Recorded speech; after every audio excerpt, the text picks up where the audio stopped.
اور بنو عباس میں خلیفہ ابو جعفر المنصور محبت اہل بیت کے نام پر اقتدار میں آئے یہ لوگ بنو عباس. واقعہ کربلا کا بنو امیہ سے انتقام لینے کے لیے انہوں نے تمام محبان علی اور اہل سنت اور پوری امت جو اہل بیت سے محبت کرنے والی تھی ان کی ہمدردیاں لیں. واقعہ کربلا کے نام کو ایکسپلائٹ کیا، اہل بیت کی محبت کو ایکسپلائٹ کیا، اکٹھا کیا اور کر کے اقتدار میں آئے بنو عباس. اور پھر مارا 1.25 لاکھ یا اس سے بھی زائد لوگ قتل کیے تاکہ اعتماد بیٹھ جائے کہ یہ اہل بیت کے محبت کرنے والوں کی حکومت آ گئی ہے. اور لوگوں کو دھوکہ دینے کے لیے اپنا لباس بھی جبہ بھی کالا رکھا. بنو عباس کے خلفاء کالا لباس پہنتے، امامہ بھی کالا رکھا، جھنڈا بھی کالے رنگ کا رکھا.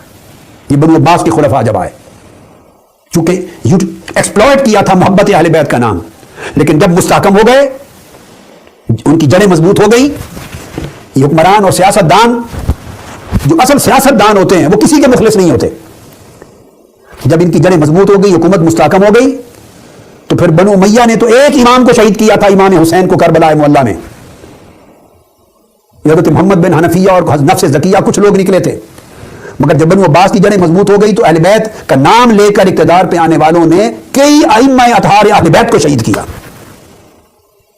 مدینہ طیبہ سے لے گئے امام موسیٰ کاظم کو اور کئی ائمہ کو قید کر کے کئی لے گئے بغداد. کسی کو قید خانے میں رکھا، کسی کو شہید کر دیا، کسی کو زہر پلا دیا. امام علی رضا کو قید خانے میں طوس میں ایران میں رکھا اور وہیں شہید ہو گئے. یہ بنو عباس کا وتیرہ تھا.